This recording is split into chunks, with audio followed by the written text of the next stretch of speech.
Whoopi Goldberg, because I got so many texts this week because she attacked me the week before. Sure. So I wrote, it was like, oh, Bill, I get you're enjoying the karma. First of all, I'm going to talk about this at the end of my show next week, teaser.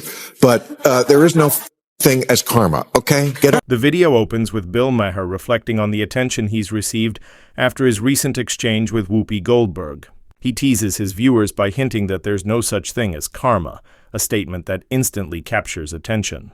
What begins as casual commentary soon unfolds into a deeper discussion about how political conversations have lost their grounding in reason and realism.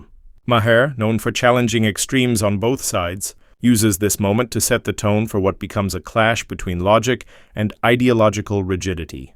From the start, it's clear that Maher isn't just reacting emotionally, he's dissecting a larger cultural problem.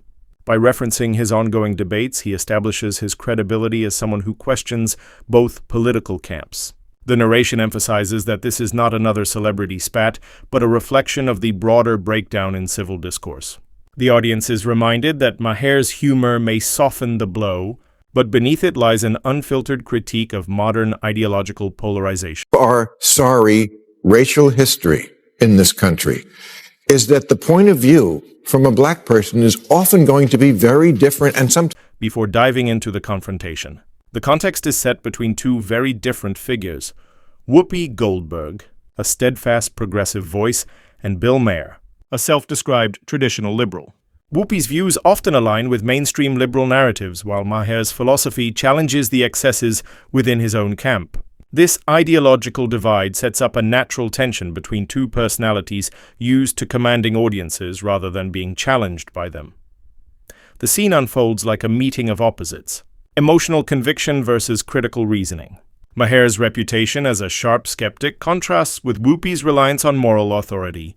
The introduction portrays them as representatives of two factions within the left, one clinging to orthodoxy, the other pushing for open-minded debate. It's a setup that promises not just entertainment, but an unfiltered look at the cracks within progressive politics. Watch your show all the time, so I know that you're a comic, but you basically go after Trump and Biden. You know, both of them. And a lot of people are not happy with you about that.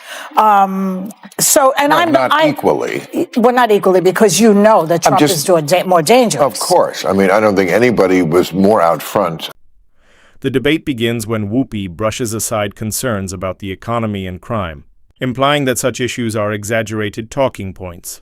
Maher immediately counters by emphasizing that these are not abstract problems. They impact everyday Americans in real and tangible ways. He dismantles her argument point by point, using data-driven reasoning instead of emotional appeal. Whoopi, caught off guard, tries to redirect the conversation. But Maher keeps returning to the substance of the issue. This exchange highlights a recurring theme in modern discourse: deflection versus engagement. Maher's insistence on sticking to facts exposes how often mainstream voices rely on vague platitudes rather than addressing the heart of public concerns. The tension in Whoopi's body language reveals discomfort, not just with Maher's logic, but with confronting inconvenient truths about the disconnect between elites and ordinary citizens. How he was never going to give up power.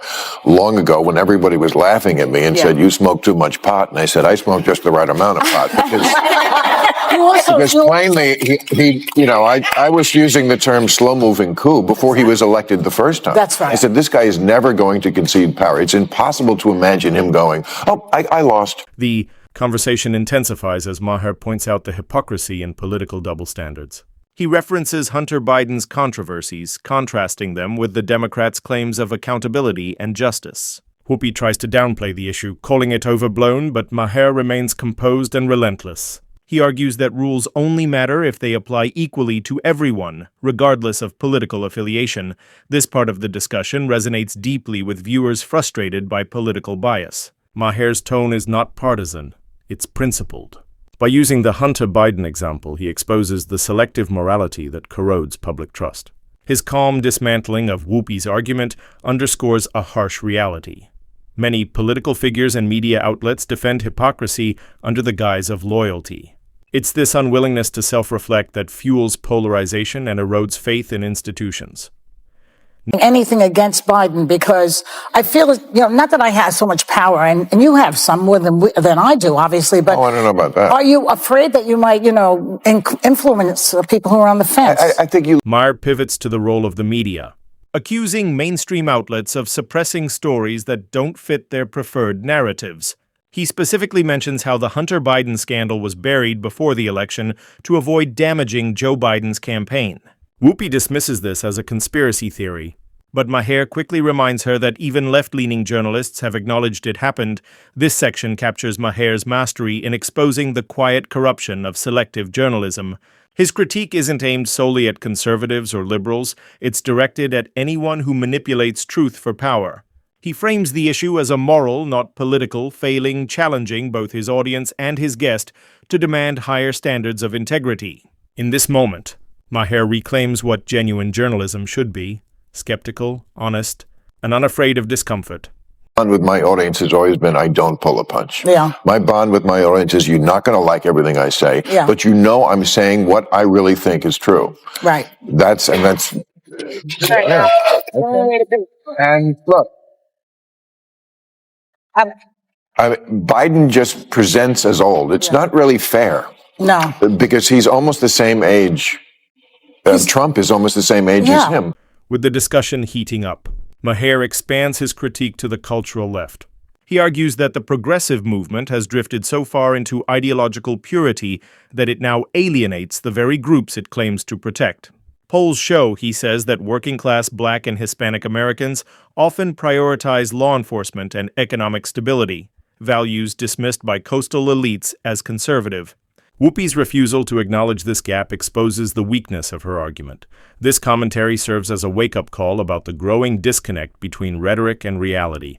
Maher's words resonate because they challenge the illusion that moral superiority equals truth. The left's failure, he implies, isn't in intention but in arrogance.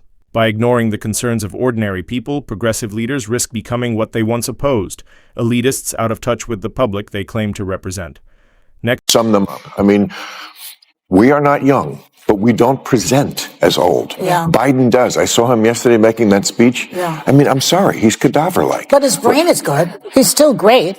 Well, here's what I said, when I came back after the strike and said, the discussion shifts to the topic of woke culture, a word that has become both rallying cry and insult.